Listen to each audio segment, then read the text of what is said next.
When two respected businessmen with ties to English royalty fall victim to gem thieves, it reveals a crime with more facets than anyone imagined.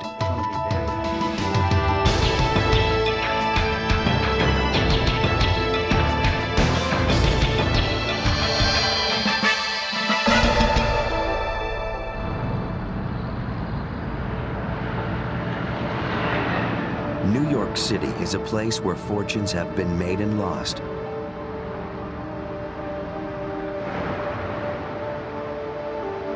Sometimes in an instant. On March 2nd, 1990, the front desk at New York's posh Halloran House Hotel received a frantic call for help. Right up here. Hotel security. Two guests in room 1207 had been tied up and robbed at gunpoint. Their assailant had fired his gun at them before ransacking the room safe. The victims, Darius Guppy and Benedict Marsh, were devastated.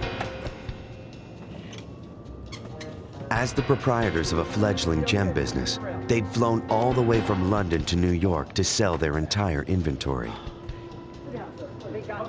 They had stored $4.5 million worth of rubies, sapphires, and emeralds in their room safe. Millions of dollars, 1.8 million in there. And now, those jewels were gone. They didn't get the clothes, they got the jewels. Are the police coming? Yes, they are. Let her out. Thank you. Just take a first one. Okay. The victims were shaken, but unhurt. Detective, these two gentlemen right here was robbed earlier. Science, Burke, NYPD. This policewoman will escort you out. Gentlemen, step outside, Guppy please. and Marsh were taken to the station, while the NYPD sealed the crime scene. Very much. Detective, earlier I came in here approximately about 10 minutes ago. First gentleman was laid down, face down to the bed. Also, detective, a hook clerk did use A pillow that appeared to have been used to muffle the sound of the shot lay next to the bed. Despite a thorough search of the crime scene, New York police came away empty-handed. The only fingerprints belonged to the victims.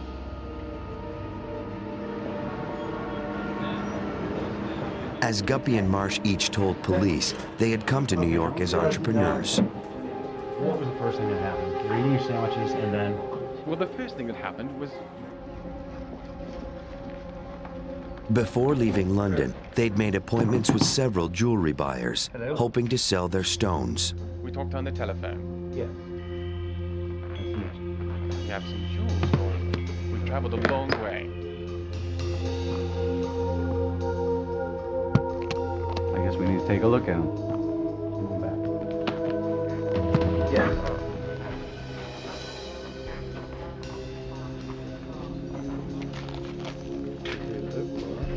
Marvelous stones they are, rarest in India. The buyers were respectful, and the meetings were friendly.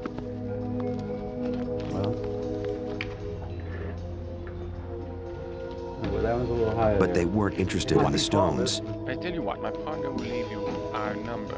After all their preparation, the budding entrepreneurs weren't having much luck. Well, that's fine if you want to do that. Okay. But I'm just not interested right now. All right, thank you, chap. You're welcome. Guppy told police that after their meetings, they returned to their hotel room, disappointed but not defeated. I could try. Make sure you order room service. All right, I tell you what. Marsh put the gems in the room safe, while Guppy ordered sandwiches from room service. A ham sandwich? You sure you don't want the tuna melt? It only took a few minutes for their lunch to arrive. Thank you. After that, the pair kicked back to enjoy their meal and regroup.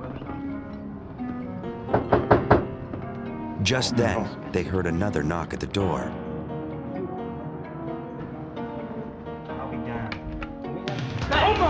Two armed robbers burst inside. On the bed! Down on the bed!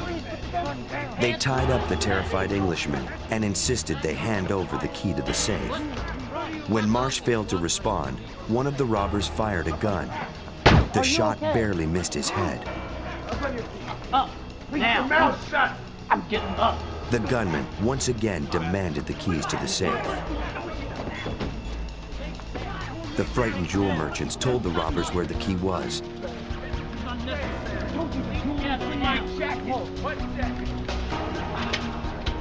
And the criminals helped themselves to the safe. I am trying to tell you that Come on, man, let's get out of here. Just as quickly as they had arrived, the robbers were gone.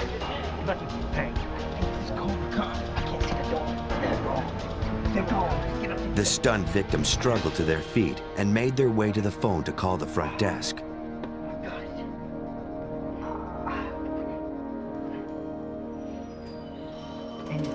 In retrospect, do you think it was advisable? Detective Raymond Burke investigated the case. He knocked on the door and said he was the bella. I call this a push-in robbery. And a push-in robbery is just that. You'll get pushed into your residence, in this case, a hotel room. 1990 was a high crime time for New York City. We had a lot of street robberies, including a lot of street robberies of jewel merchants. Never a push-in into a hotel room or to a residence of a jewel merchant. So that was very unusual. Police theorized that Guppy and Marsh had been targeted. Someone must have known they had the gems and followed them back to their hotel. The NYPD created a sketch of one of the robbers from the victim's description. For the time being, it was all they had to go on.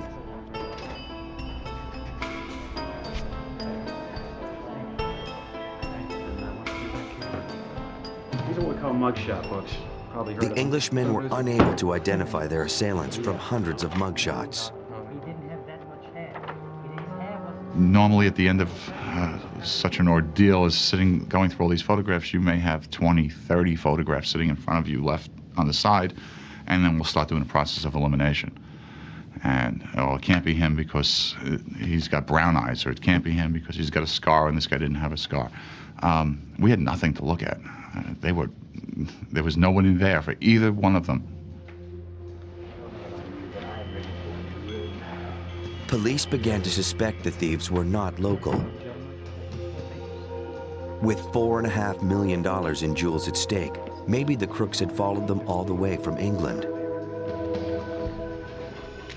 The NYPD asked Guppy and Marsh to stay in New York for a few more days in case the police got a break.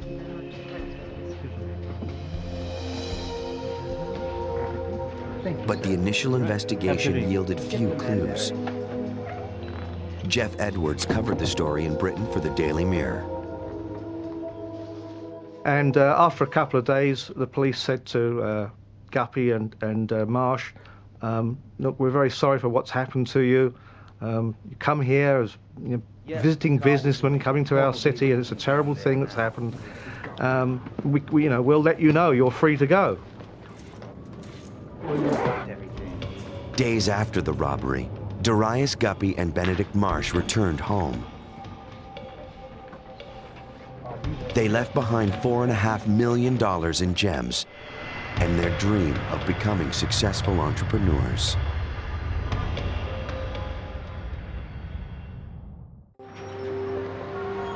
In New York, the search for the two men who stole $4.5 million from Benedict Marsh and Darius Guppy continued.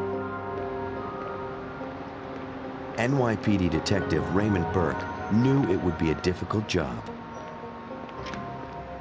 After they leave, you have the great sigh of relief that your complainants have finally left, the office anyway. You can go back to work, and in this case, that's going back over your crime scene photographs. That's looking at your evidence, and that's documenting the interviews that you've already done, and that's going out to figure out what other interviews still have to be done.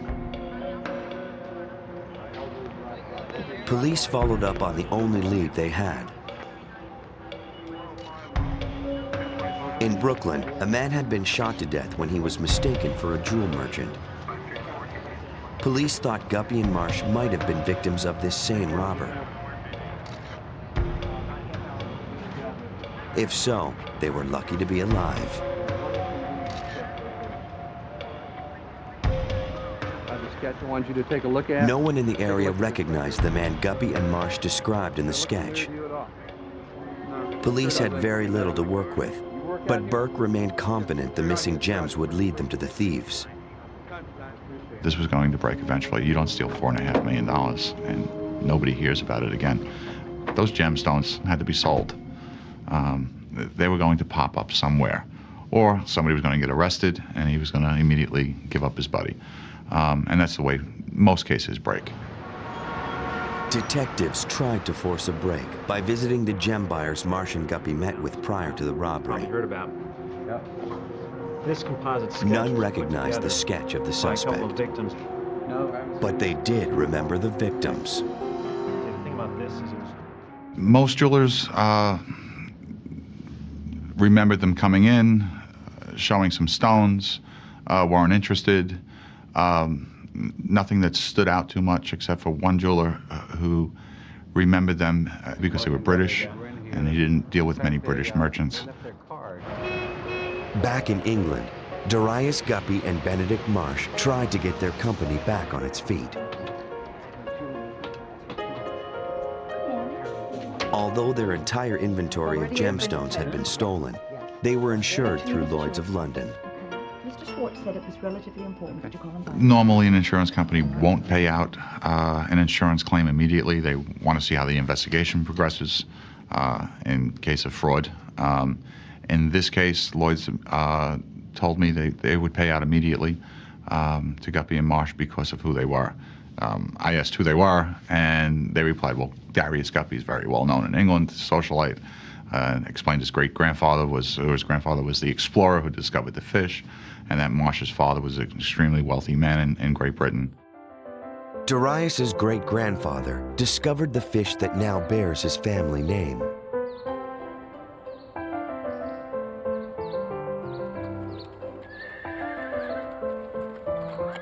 Darius Guppy was from one of England's finest families. Indeed, the society pages were invented for men like Guppy. He came from a respected British lineage and had more than a passing acquaintance with Lady Diana. In his days at Eton, he'd become good friends with her brother, Charles Spencer. Jeff Edwards covered the royals for the Daily Mirror. He had been the best man to Earl Spencer, the brother of the Princess of Wales, at his wedding. So he'd come very much into the public limelight because of that event. He was one of the top 1% of British society. He was a true, almost a blue blood. He was somebody who you would have expected to be a captain of industry, a member of Parliament, possibly a member of the House of Lords. But instead, Darius chose to make a name for himself and start a business with his good friend Benedict Marsh, a business that had nearly been destroyed by a New York robbery. Months later, things were starting to look up. Their insurers had paid their claim in record time, and their business was back in the black. Guppy and Marsh felt optimistic for the first time in months. They had no idea of the trouble that lay ahead. 1 year after Darius Guppy and his partner were robbed in a New York hotel room, the case would take a bizarre turn. In March 1991, Scotland Yard detectives arrested a man named Peter Risdon in an unrelated gem theft. Desperate to negotiate a reduced sentence, Risdon promised to tell them an interesting story. What sort of men were they? You say they were businessmen? So he said to the detectives, look, can I cut a deal here? If I tell you about something else that I know about, that I was involved in, something very serious, maybe I can get the charges dropped to lesser ones, or can get some help here. So the police said, well, what is it you want to tell us?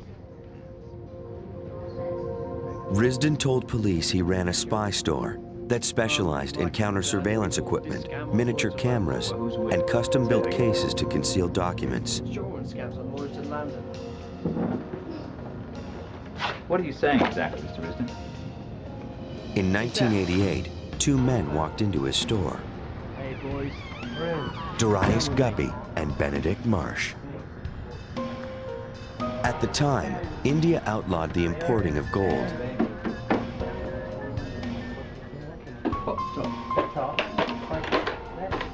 The young Blue Bloods had devised a scheme to smuggle gold into India, and they needed false bottom cases to do it. See the stuff inside?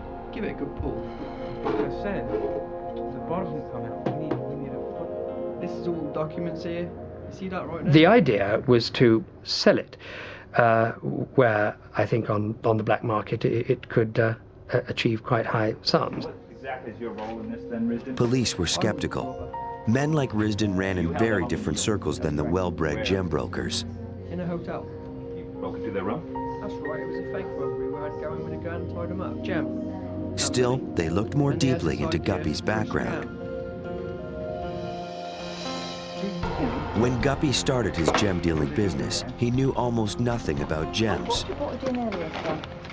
Yesterday, maybe. His father had lost a great deal of money in a bad business deal, and Guppy was desperate to find a way to make his own fortune.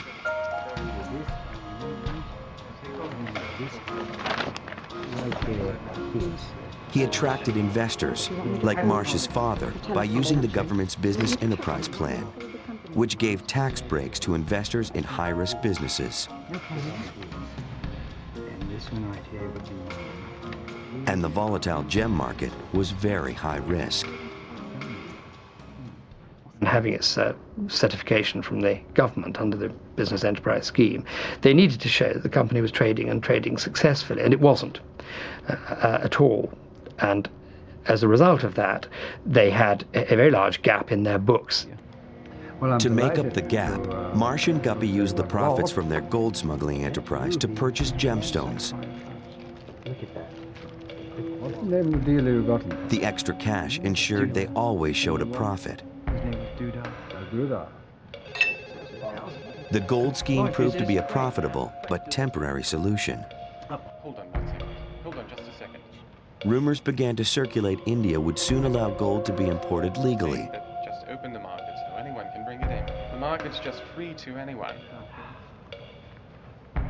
All right. Guppy and Marsh panicked. What's that all about? Police learned that when the smuggling money dried up, they needed a new way to keep their company afloat. Risden claimed Darius Guppy and Benedict Marsh hired him to help stage a gem heist in New York City. All the money in the gold bars. He claimed he had no idea they would defraud Lloyd's of London out of millions. I'm gonna get money for this because it's an insurance claim. Gonna defraud the Lloyd's of London. That's right. What you told us, we think... Scotland Yard detectives contacted the NYPD to learn that the gemstone robbery remained unsolved. The British police came on the scene and suggested to the NYPD that it wasn't a robbery at all and the whole thing was a fake, and the NYPD had in fact been taken as suckers. Intrigued, Detective Burke brought Risden to New York for further questioning. So this was a setup from the whole beginning. Marsh Guppy knew about the entire thing. How much were you supposed to be cut in? It was a flat fee, but obviously... Risden simply knew too much to be faking his story. Now, Scotland Yard, although having privy to some of the information on the case, hadn't actually gone through our case, our reports or our documents, even our photographs. And so prior to anyone giving Risden information, I sat him down and asked him exactly what happened, what he stated happened, and to describe things. And he went in complete detail, down to the color of the bedspreads in that room. Do you think you could find this lake again? I could try. It seemed he was telling the truth. I suppose. Police now knew the details of the entire scheme. Not only was the robbery bogus, so were half the gems. Forged paperwork turned costume jewels into million-dollar gemstones. Based on the fraudulent appraisals and Guppy's family reputation, Lloyd's of London insured them heavily. Yes, he is.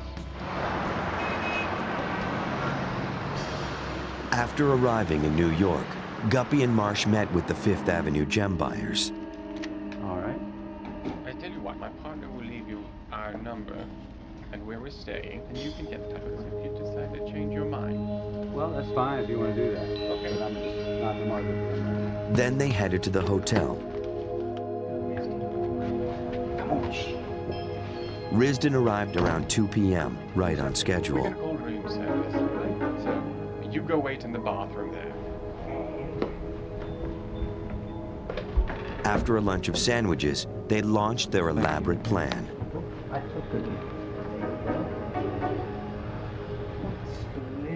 Risdon could have simply tied them up and staged the robbery, but Guppy insisted that the whole charade be performed from start to finish. Make sure you have the gun hidden. They staged the room as a play, and they acted out the play, and it was a brilliant thing to do. The purpose of this was, in the event that the NYPD polygraphed them, put them on a lie detector test, that they could recall events actually as they happened, and the polygraph would say they were telling the truth. So they had Risdon go through the motions of a robbery, knocking on the door saying room service, opening the door, forcing them on the beds, and firing the gun into the bed. They thought this would negate any polygraph test. Shut up! What, you? Get up! Get up! Need a chauffeur around 5 o'clock. When the men returned to London, they filed an insurance claim for nearly £2 million. JFK, yes, JFK. But the caper wasn't finished. Here so we can get our business done. The men had thrown away the fake gems. The real ones were still hidden in a safety deposit box in New York. Need any help, just let me know. Thank you. The day after they received the insurance check, they took the Concorde back to Manhattan, retrieved the gems, and returned to London the same day. They quickly sold the gems, increasing their take from the scam. It was the perfect crime. At least until Risdon confessed. In July 1991, Guppy and Marsh were arrested for fraud in England. It was a crime of only a half a dozen key moves. He knew that he could get false receipts for gemstones that were of a certain value, showing that they were worth a lot more.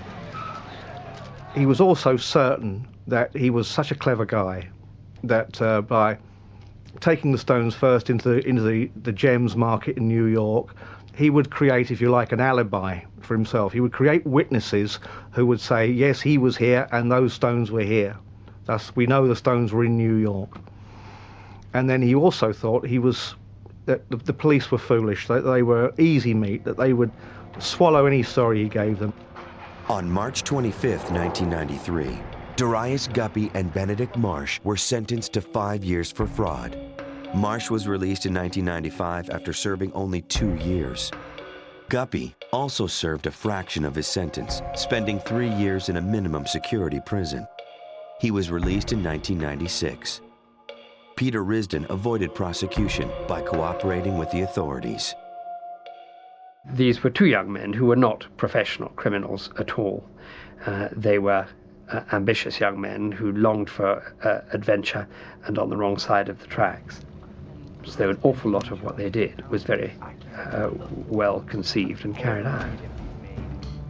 So well conceived that out of the estimated $5 million the men smuggled and defrauded over an 18-month period, less than $1 million has ever been recovered. I say these have made us a lot of money.